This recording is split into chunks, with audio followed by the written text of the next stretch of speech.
And I'm going to take it that it's now time to start.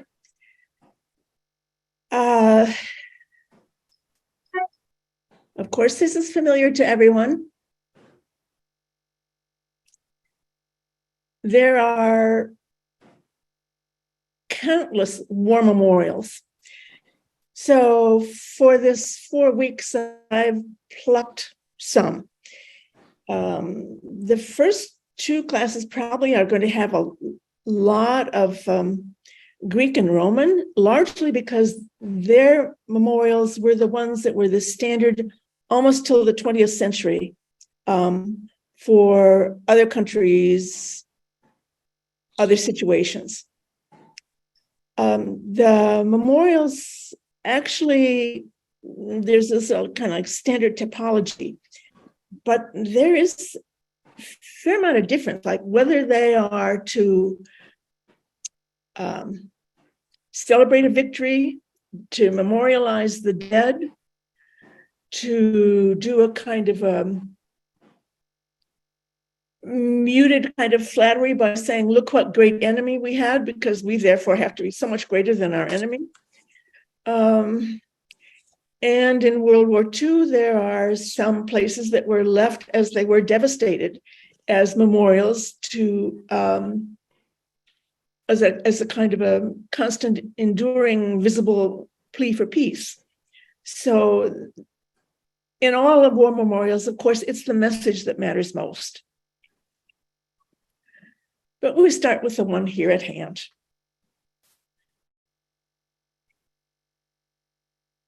Or not very far from here, and very close to the headquarters for Mill.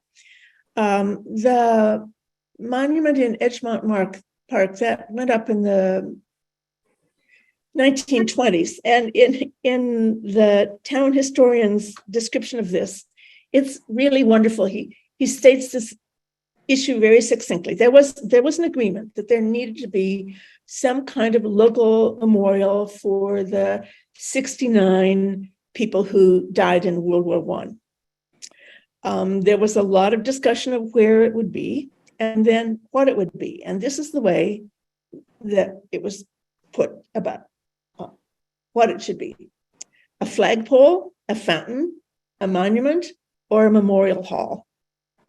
So you've got this diversity to consider. And the sort of pyramidal shape of this is towering over the surrounding landscape. That's quite typical of them as they rise above the ordinariness of life and are visible from a great distance. But here, and this one at the top, also very standard on these large monuments, there's a figure who's a personification. And generally on the top of these, we're going to find female personifications, sometimes of victory. And you know, the Greek word for victory is Nike, N-I-K-E, or Nike, they would pronounce, hence the name of the shoes. Or this is probably to represent liberty. So that's the sort of American inflection on it. But she is a very Greek-looking figure, and she, to add drama, is as if she's just alighted on this. You can see she's on her tiptoes, and her drapery flies out behind her just the way her wings do, and then she has this great flaring flag that makes a kind of a shell around her face. Then she has the scepter with an eagle at the top. And at the base, there are 3 bronze figures. The inscriptions give the names of the dead in all the wars since World War I. And there are also some insignia of various military units engraved around the base. But we have these 3 figures.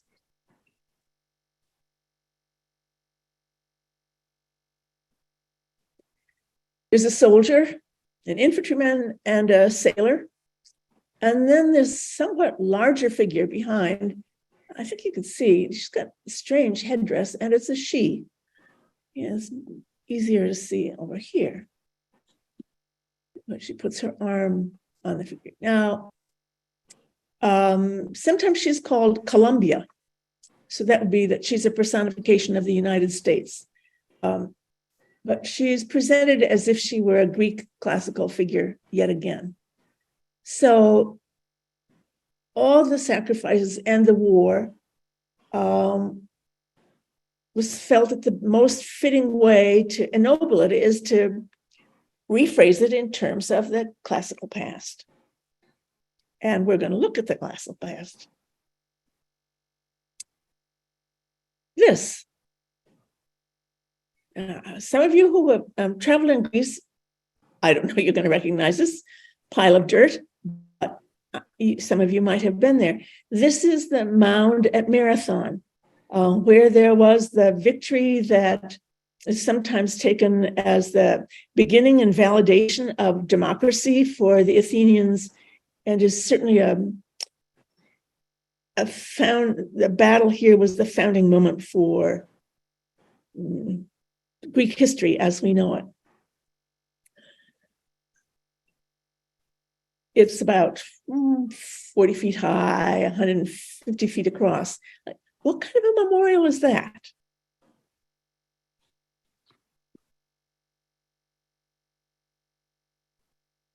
So there's Athens.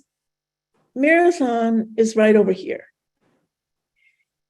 And that was part of the territory of Athens, Attica.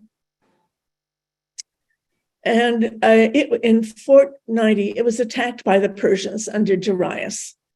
And his fleet landed here, and then they were going to make an assault on Attica, and then gradually into other Greek territories. There were a sort of a small contingent from an area in Boeotia, a group called the Plataeans, and they've got a mound too, not far from Marathon. And then the Athenians, and they rushed here to defend their country. They were vastly outnumbered, and also, of course, the Persians had their fleet as well as their infantry.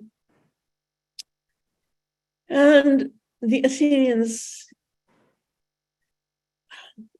they sent someone right away rushing down to Sparta, asking for Spartans to come and pleading with them to come also to repulse this invasion.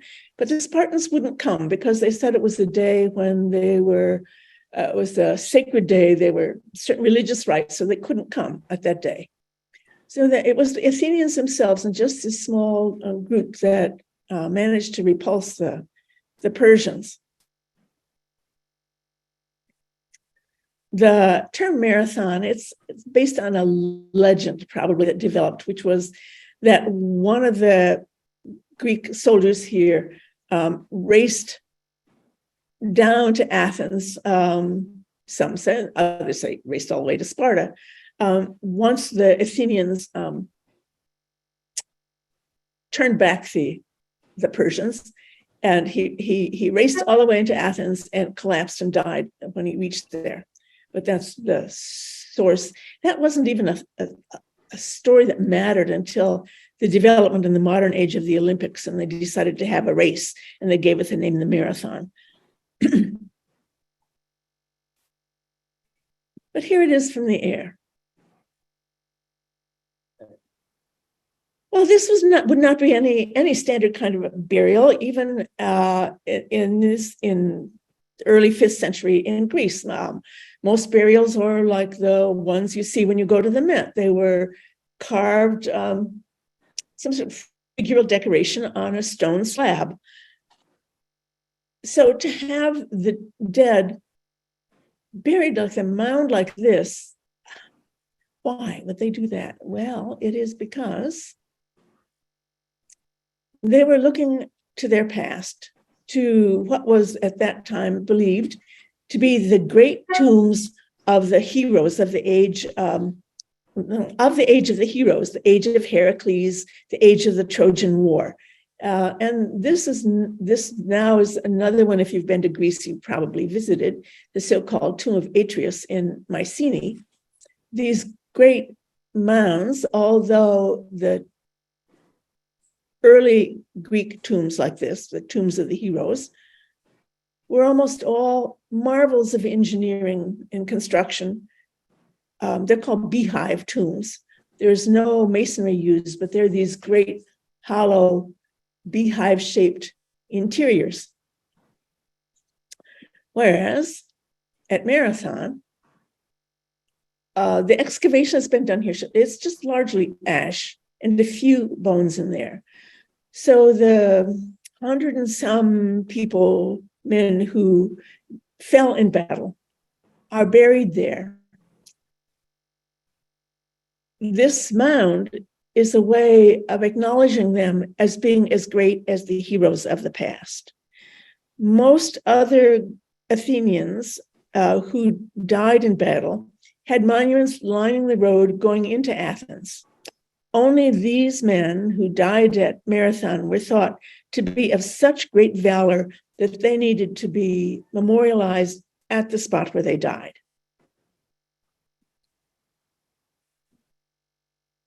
Now, it wasn't always just a mound only. At some time, a little bit later, then there were put up stone slabs with the names carved into them of the dead.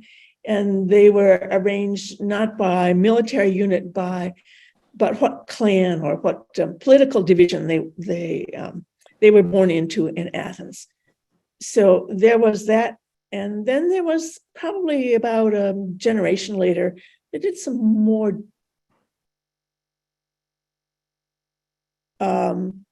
embellishment to the site.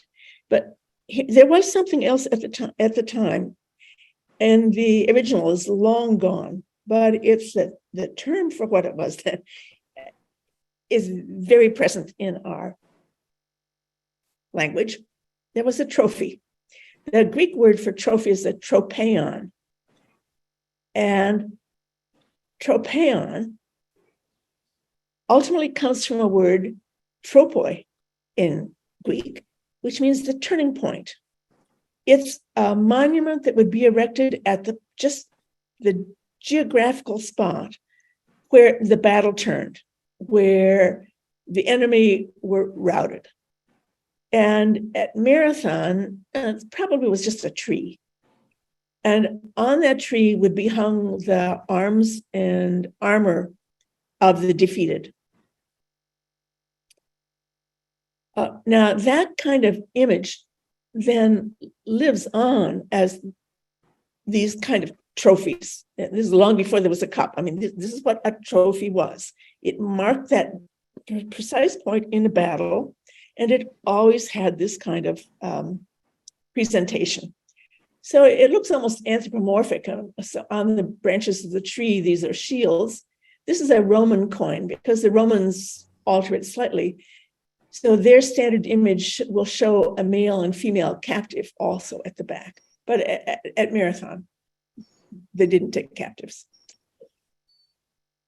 But that's what a trophy is. And let me show you some more early trophies, and then we'll come back to something else still from Marathon. But these trophies become one of the most familiar kinds of war memorial in both the Greek and Roman world. This is just about a 5 by 9 inch sardonyx gem for the first emperor, Augustus. It's just called the Augustan gem. And here's Augustus, he's being crowned, and here's Rome herself, sort of casually leaning and sharing the throne with him. And down below, here is a trophy being erected. There's the weaponry, the armor, and the captives will soon be attached to it. Because one of the reasons that Augustus was able to claim being emperor and install this new form of government was that he brought victory That's why he's being crowned as the victor up here. And that's the way it will be shown. So this is this is like a semi-precious gem. This would have gone to someone very elite. Or it was on coins. Now, you're going to be seeing more coins, so I'll save a little bit. Or this is a sarcophagus around 200. That's a crowded battle scene. Interestingly, the general right in the middle, you see, he doesn't have a face. Either this was made in a workshop and was never purchased and never used. I don't know the circumstances about this. Or it was pressed into use before the workshop could put in the portrait of the dead. But there were many like this showing it's sort of with a time of warfare, but life is a battle. And as a fitting edge to all this scene of struggle, you have trophies. You will ultimately have a triumph over death.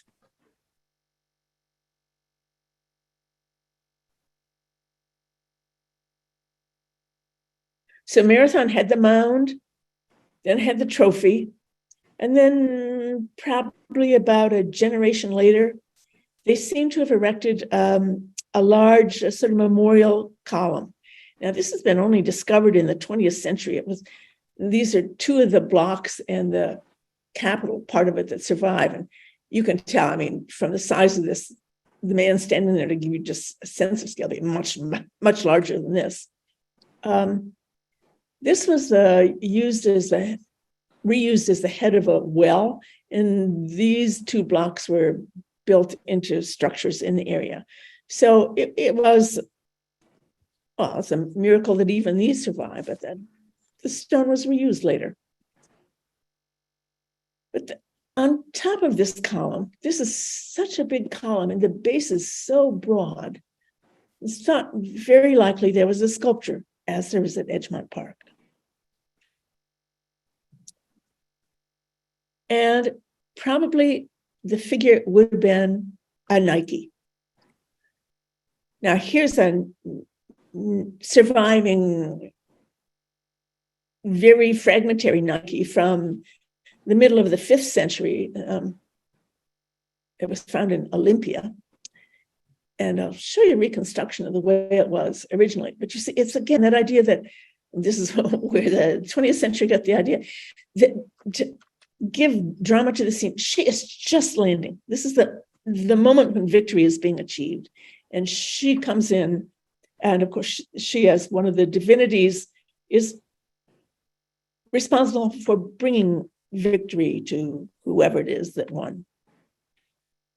This is what she would have looked like probably originally.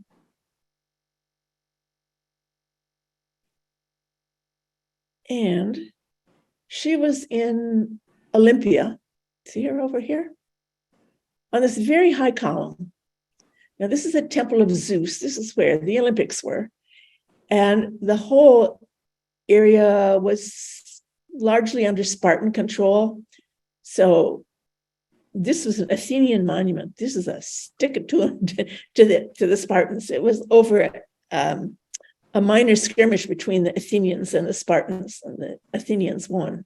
But so they have made sure to make their monument extremely high here. So it continued to have a political content.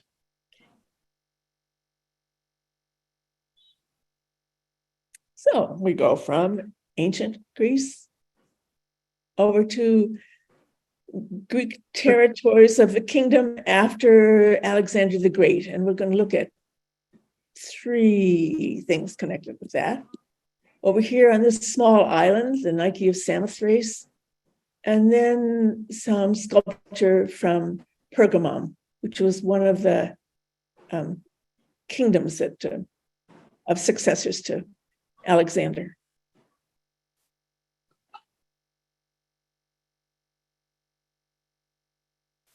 I hardly need to show this. I'm sure so many of you have seen it, and the image is so extraordinarily familiar. It wasn't discovered until the 19th century. And as you'd expect, it's fragmentary. They have found some fragments even in the recent years to give you the idea of her size and the crowds that she commands here in the Louvre. Later, Hellenistic Greek sculpture is, especially from along the coast of Turkey, is known for its extreme dramatic flair, and that this figure certainly has. So now she's alighting on the prow of a ship. This is of a different kind of marble, so that you get the distinction. And it's, parts of it, of course, are missing. Now, what naval victory it celebrates, it's not known. But, like a trophy, you can't lay a trophy in the sea. So often the trophy would be put at the nearest landward point to wherever that victory was. And here, rather than a trophy, they have the victory memorialized by. Just recollects the moment when this ship and she arrived and the battle was won. Originally, probably, this is from a slightly earlier coin from someplace else, but it would have been a figure like this. She's just landing. She probably had in one hand, in her left hand, a trumpet. So you can imagine the sound, the wind, the excitement. She's just landing, trumpeting her success. And then she here holds a scepter, but sometimes it's a palm frond. I think they believe it's a palm frond at Samothrace. So let me say a little about these coins. In the ancient Greek and Roman world, coins were one of the ways that messages from the government reached people no matter where they were. It's not that it was a completely monetary economy, but coins were widespread. And unlike our coinage, the images on the coins changed constantly. So they brought the most recent political messages out to people. So here she is on the ship. This is what ancient warships looked like, this great curved prow. And then there's the kind of a battering ram down here. This would be, of course, the waves. And this is meant to indicate the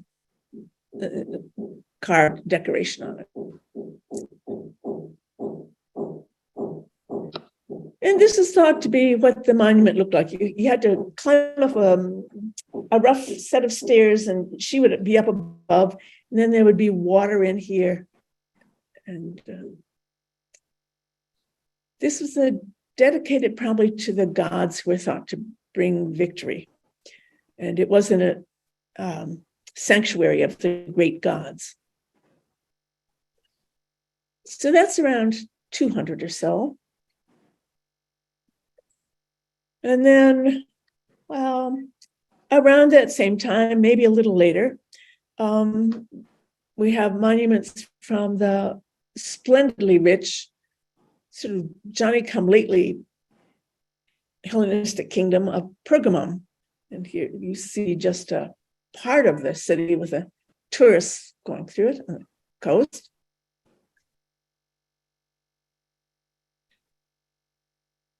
And here, well, there's the theater, which is what you just saw. And not too fanciful reconstruction of what Pergamum looked like. One of the war memorials was this, it's called the Great Altar, altar to Zeus. And what you have here is just a precinct around the altar in the middle. Some small parts of this were brought to the Met on display within recent history. And this great altar was extremely famous. We're going to have a chorus today. The thought is that in the book of Revelations in the Bible, when there's a description of the altar of Satan, that was really a reference to this particular structure.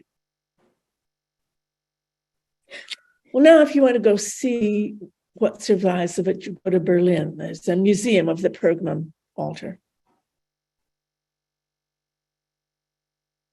And for just a part of it, and for its scale, here you are. I'm on mute. Yeah, someone is unmuted who just spoke. Now, all around, there were more sculptures inside, but all around the exterior, there was a battle, and the battle is the gods and the giants. It doesn't refer to any specific victory.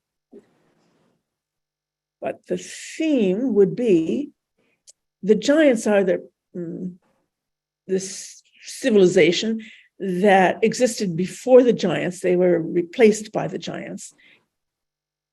I mean, by the gods. And the theme is how civilization replaces barbarity.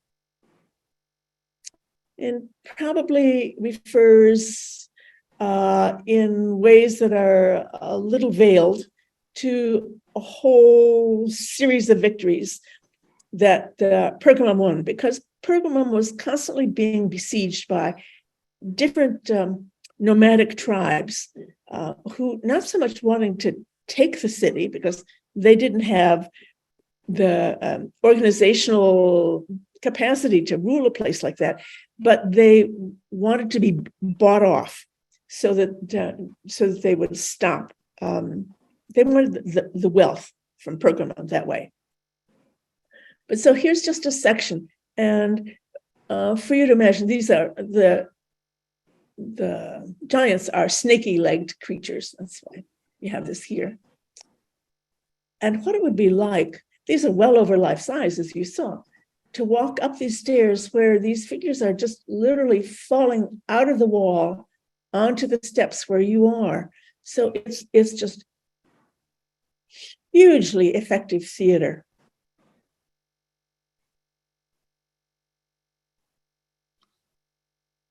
This panel, even in its damage, you have that sense of all these diagonals, which always, I mean, that's a cliche in art. You use diagonals in strong contrast of dark and light whenever you want excitement. And that you have here. This would have been Athena. And this is the mother of all the giants, Gaia, Mother Earth, is coming up here. And Athena is about to be herself crowned by a Nike, by a victory. And she grabs a great lock of his hair and pulls him back.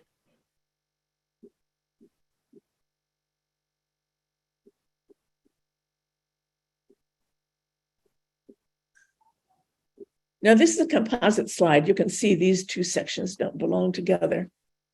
But it's especially this part over here I wanted to show you. This is one of the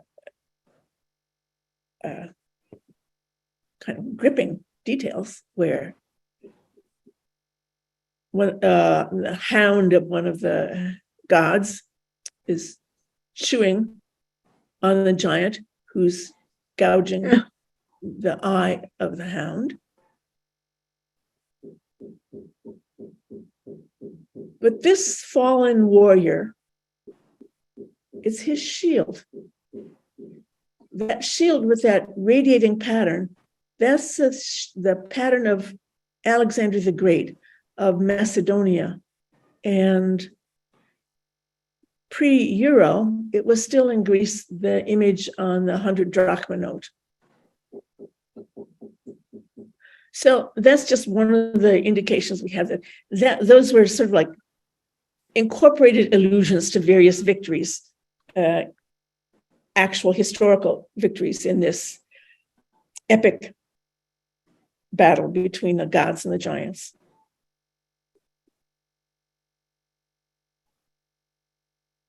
I'm thinking this might be familiar to some of you.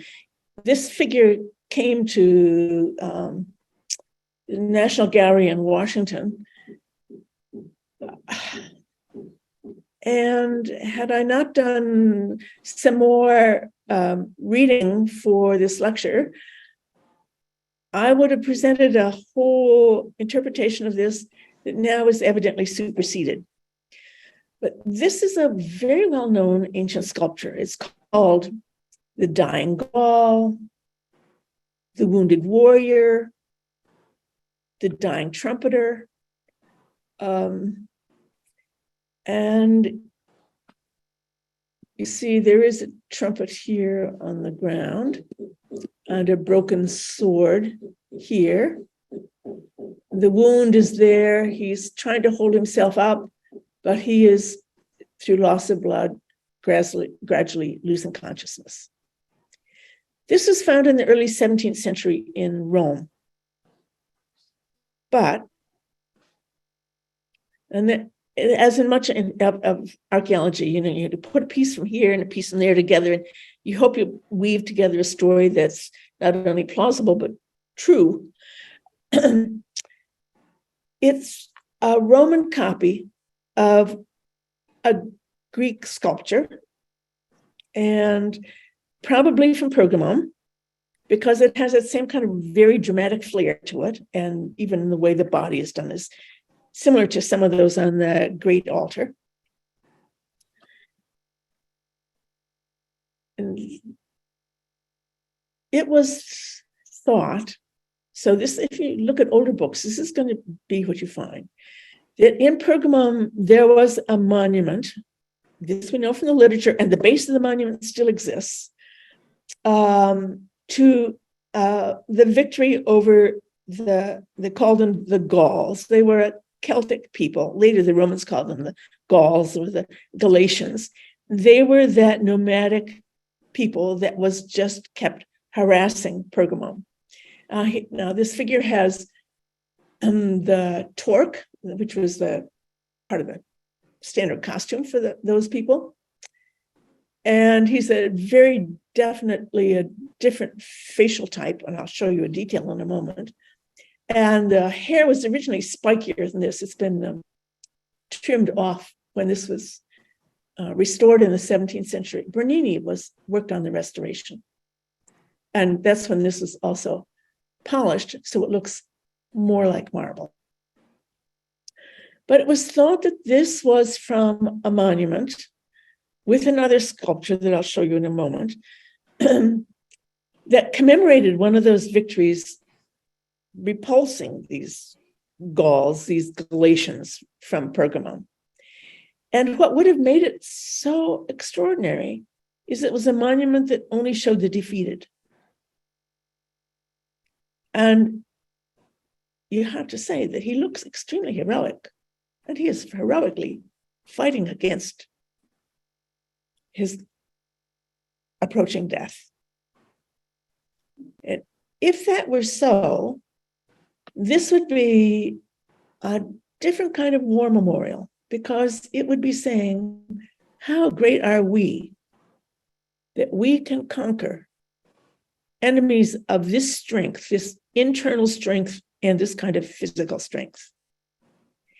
Now, what's made that all now an idea that's in disrepute is that they found the base, because they even had a name for who worked on this, a sculptor named Epigonus. And we know that there was a monument by Epigonus with these figures, but these figures don't fit on that base. So at the moment, it's not known what this came from. Let's just look at him some more, and then I'll come back to what this, just a little more about it. This is sometimes called the Greater Attalid donation, or Greater Attalid month. Attalus was the name, the family name of the rulers of this territory where Pergamum was. And it was thought that then that the first Attalus created this had created this monument as a record of one of those victories where he successfully fought off the Pergamines. This is about figures would be standing as a little more than 7 feet high. So it's greater not only in the magnitude of the drama, but because it is an over life-size figure. Let's look at him from some other view.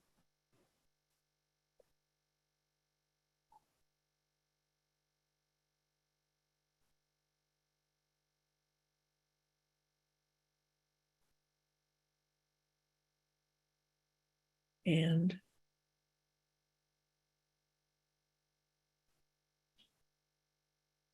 there you see the wide cheekbones and just the whole facial conformation. As I think even for many people today, they'd say that's more a Slavic face. And then these hair were much longer, spikier tufts, because the Gauls did fight in the nude, which made them terrifying. And they put a kind of a plaster on their faces, and then they coated their hair. So they began to look like inhuman creatures. Now, the Greeks would like to call them subhuman, but how do we know? We can't really interpret what another culture thought, but say from our modern point of view, it's hard to see it that way. But look at this in comparison with surviving original Greek bronze. So this is the Greek figure, facial type, definitely an ideal. But can you see that's an impossible torso? That's a rectangle. I mean, it's really built on a geometry, which they thought was the source of beauty in the world. And how very different that concept of a beautiful face is from that.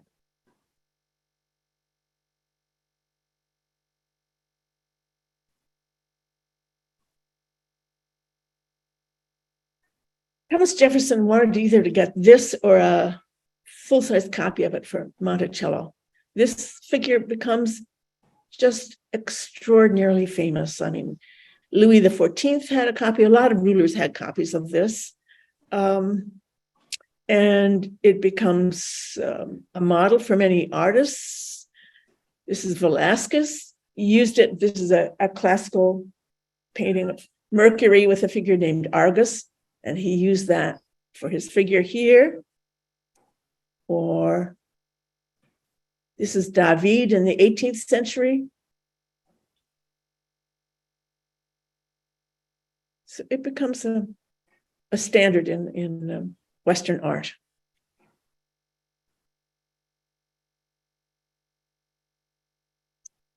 And also the subject of a poem. In Lord Byron in Childe Harold's Pilgrimage from the early 19th century. I'm going to read you several of the lines from that poem. This is when it was thought that this was a gladiator, and the concept would be that the Roman gladiators, so they weren't thinking this is a Roman copy, that the gladiators would be sometimes captured slaves.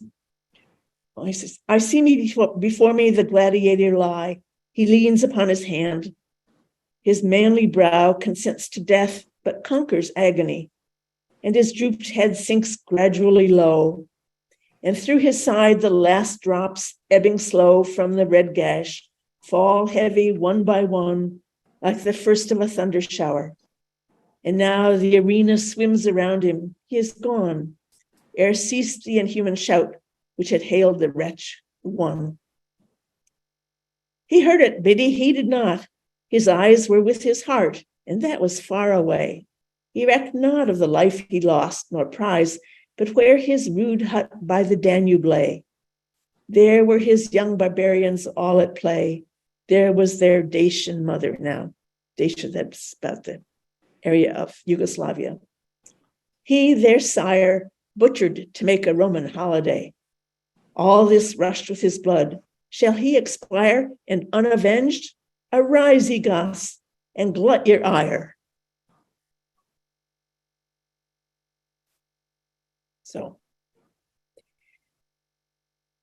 though we don't know what this comes from, the interesting thing is, why did the Romans take it? The Romans, when they conquered an area, of course, took spoils and slaves and brought them back to Rome. But the Romans also were constantly fighting against the barbarian tribes. So they could have brought this in, importing it because it had a kind of a contemporary relevance for them.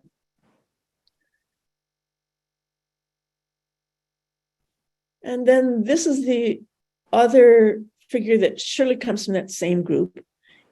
It's sometimes called the Gallic chieftain and his wife, or the Ludovisi Gaul, because it was found in the gardens that belonged to the Ludovisi family in Rome. But this is extremely dramatic in that same instant of change, in the same way the dying Gaul was, because here you have the chieftain with his wife, whom he presumably has killed. And he's holding her up, but her hair droops, her clothing droops, her arm drops. He has killed her so that they avoid her falling to the depravity of whoever the opposing force is. And he, looking back at them, it's a murder-suicide. As you see, he's just stuck that under his clavicle, and he begins to bleed. Sometimes thought from the way he looks that maybe there was a figure on horseback. That would be if the victors were also shown in whatever the original monument was. But here, some other views of him.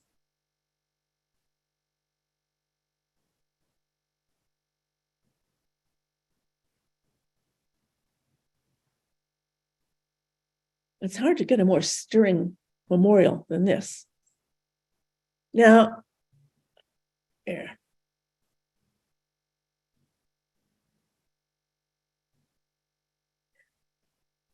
Then there are some figures that are less than life size. So this is called the smaller monument. These are scattered in various European monuments, and they probably come from some original memorial by the Attalids of Pergamum, but this was set up in Athens, and it was along a ledge on one side of the Acropolis. And the Roman historian described having seen it. So we know it had several different kinds of battles in it. And there were both the triumphant forces and the fallen, but the Romans have kept the images of the fallen. And here I'll just show you these. Well, I think I have 6 of them to show you.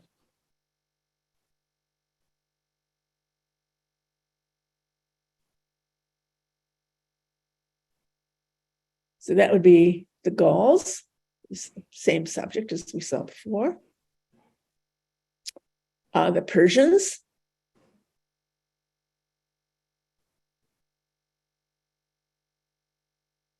The Amazons, the mythical women warriors of Asia Minor. And the giants.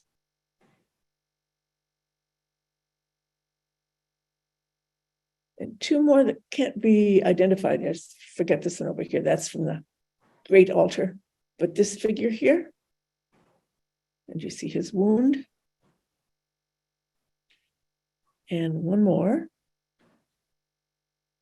There's proof positive that the originals were bronze, because this is the figure collapsing backward. And you see in marble, they had to put a support back here. Only in bronze, with someone's extraordinary knowledge of what you can get away with in terms of how much support you have to have at the base, and the bronze would be hollowed, could you have someone whose whole hind ends is levitated off the ground like that? But with his angle, looks like he would be maybe someone falling in front of the hooves of a horse of someone riding over him.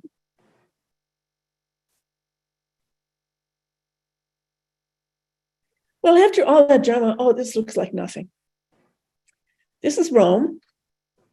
And this is the Speaker's Forum, or the rostrum.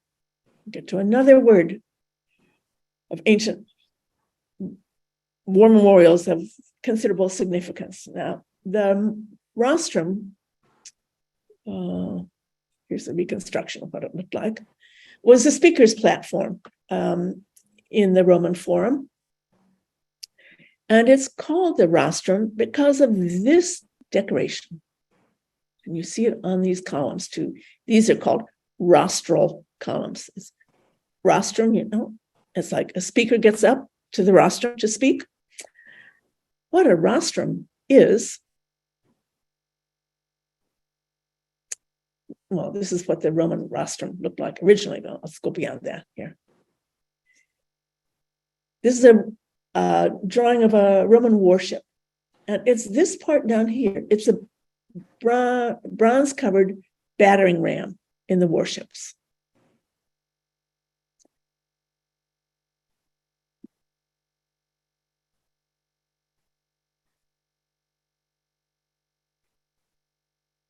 So in a naval battle, here's another way to celebrate your victory, that of all those ships you think that have gone down with all the sailors in them, and somehow they've still managed to salvage the rostra from those ships.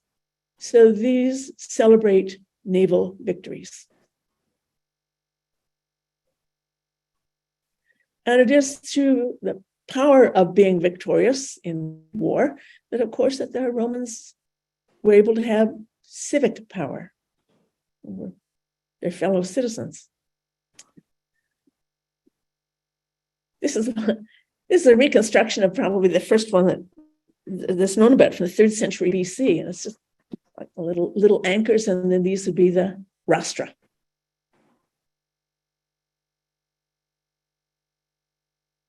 Well, let me just first to give some sense of just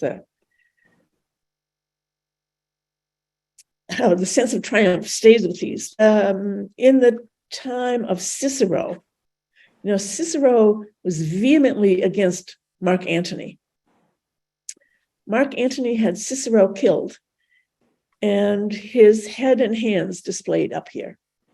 And frequently the heads of slain enemy were displayed here. Now, where do you see that now? Well, this is St. Petersburg in Russia. These are 2 rostral columns put up in the beginning of the 19th century.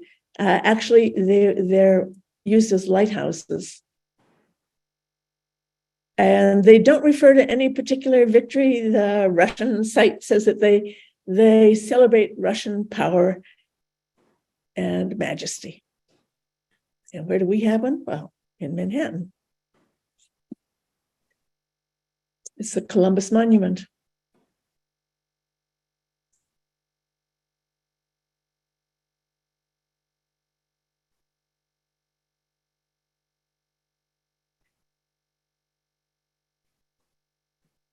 Here it is shortly after it was put up. And the 3, of course, that represent the Columbus 3 ships. So this is put up to celebrate the 400th anniversary of Columbus's landing. And you probably remember all the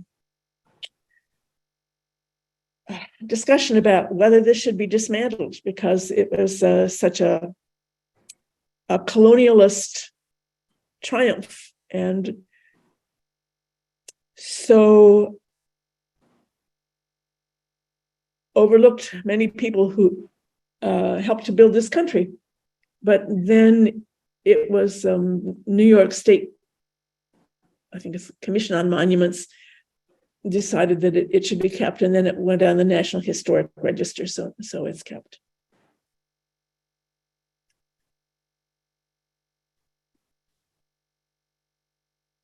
What's even more common, rostral columns are not common, but what is common are triumphal arches, and they are a Roman specialty. Here's an early Roman coin that shows one. They're omnipresent, but they seem to have been omnipresent in the Roman world. The oddity is that no one knows exactly what their original purpose was. Here's another one. This was one under Nero. They certainly always operated as supports for sculpture. As you can see here, sculpture, and this is the part of a triumphal column that often vanishes because it would be, whereas the arch would be of, did I say column? I mean arch. The arch would be of brick and stone. This would frequently be bronze, and bronze is too valuable a material for successive cultures not to melt the figures down to use the bronze.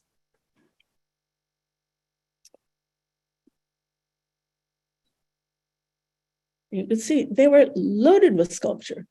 There's sometimes the speculation that that's actually what they are, is just a colossal piece of sculpture, partly taking the visual form of architecture. They're not part of a wall, they're freestanding. And the one that's had the most impact on later times is the Arch of Titus in Rome. This is from the year 81. It's lost all of what was up here, and there was decoration on the side. That's gone. These columns have been replaced. But it's very important.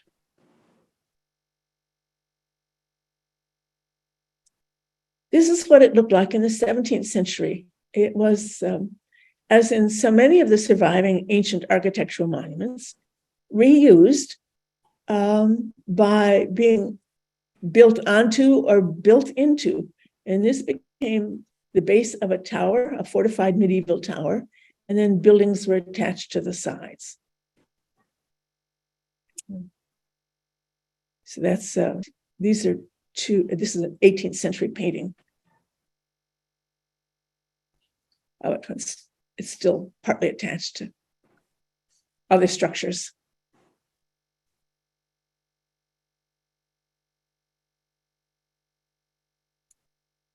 So the inscription would be very important.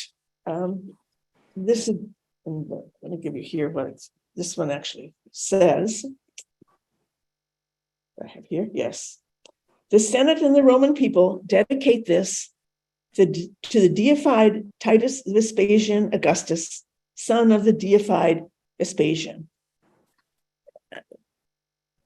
You see those holes? There probably was metal. I mean, there certainly would have been metal, not necessarily gold, but metal put in there. And these were all painted. All the bits of sculpture were painted on it.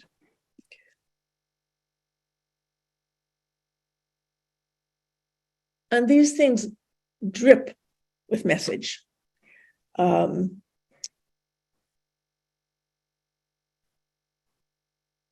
they just do.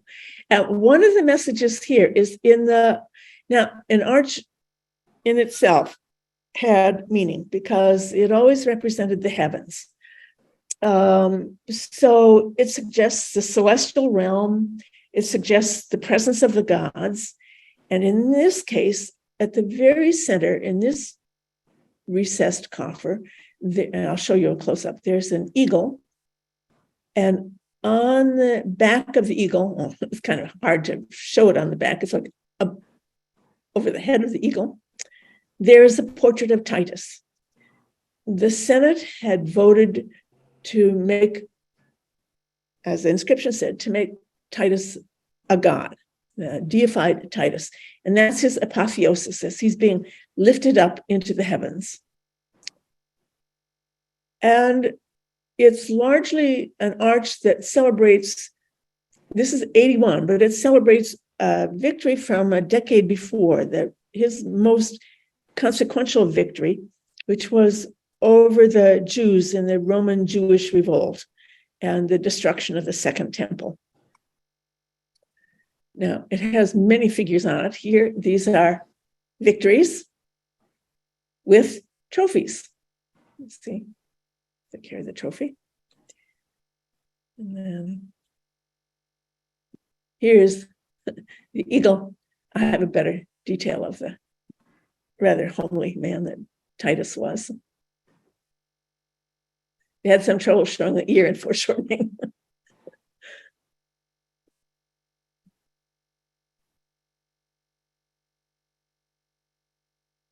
And then the inner passageways, they show triumph. That's what gets this name, the Triumphal Arch. Now, a triumph was a parade. It had to be that the government would grant a person, a victor, the right to a triumphal parade.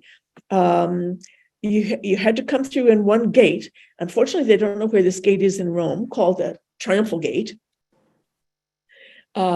which somehow cleansed you of your blood guilt from fighting. And you came in with your troops and the spoils of war, the captives, the gold, the munitions, all the plunder, and sometimes even sort of like great dioramas that gave people at home an idea of what the original battle looked like. And the processions would go on for a long time, just dazzling people at home with the power and magnificence of the empire and their emperor.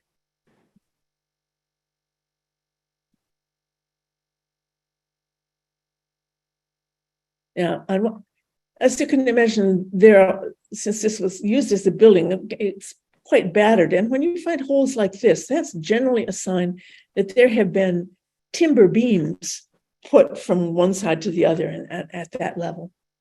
From what's left, here we can see that this would have been either Titus or his dad. His father, Vespasian, is also honored here.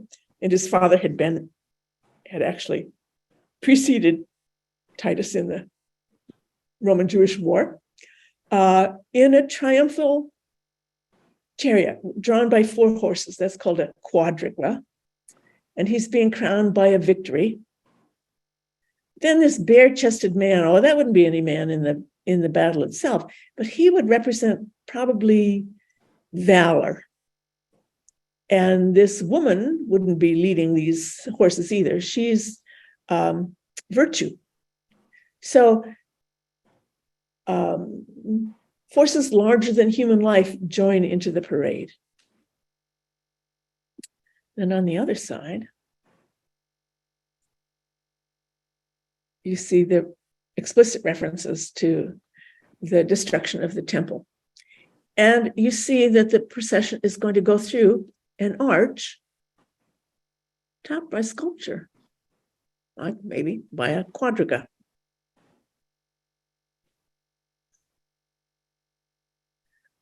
So there's the 7-branch candlestick from which the modern state of Israel takes its symbol. And these were golden horns. The table of the showbread is here. So all various items from the temple. This was painted. There's bits of yellow ochre here. So this probably was painted and then gilded. And I think there are some bits of blue elsewhere. This is after it's been cleaned and this head has been replaced.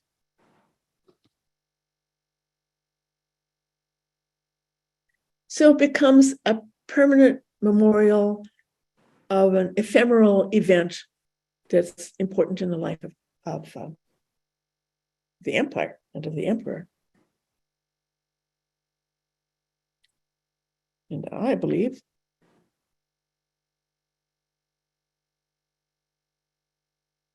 we'll stop there. We have a couple other arches next time. Let me give you a prelude of what's to come. Well, here's one. The Arc de Triomphe.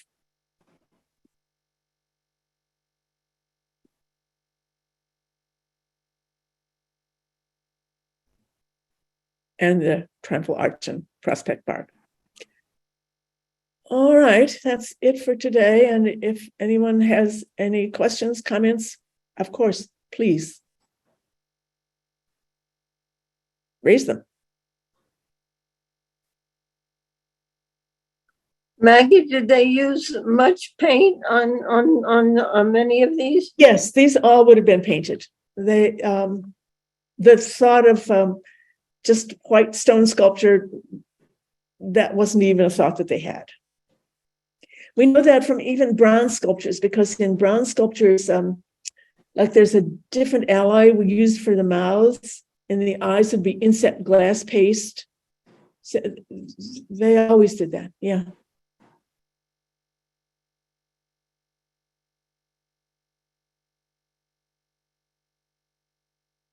So, Maggie, Yes, the arches, wherever they were built, that's where they are stuck with. They cannot move the arches around. Once they build it, that's where it will be forever and ever, right?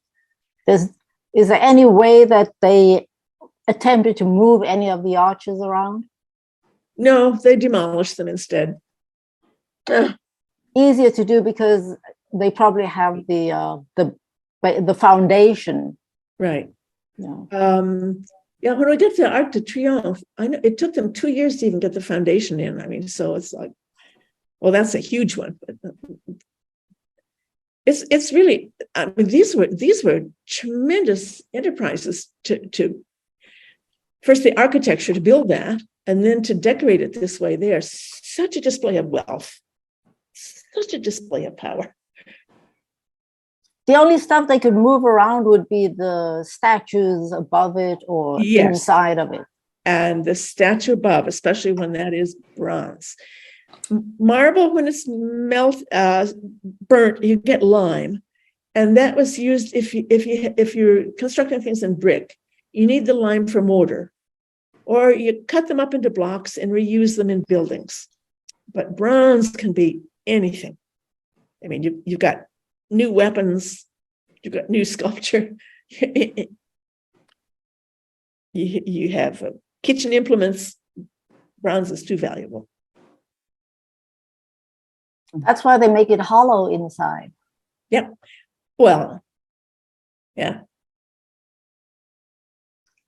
And if you had a solid bronze figure, you'd have an awful lot of time just getting that bronze to cool, that the outside would cool while the inner is still molten, and it's likely to crack.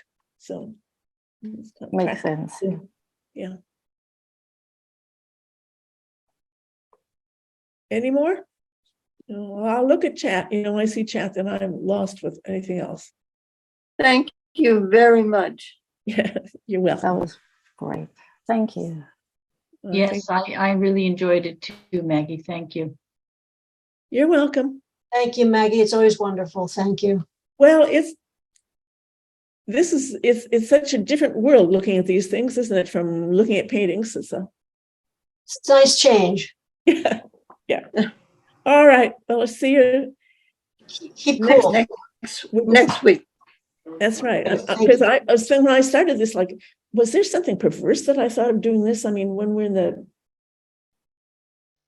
witnessing a terrible war now, I mean, I don't know. But anyway, we look at it. Okay. Goodbye. Thank you, Maggie. Bye. Bye-bye.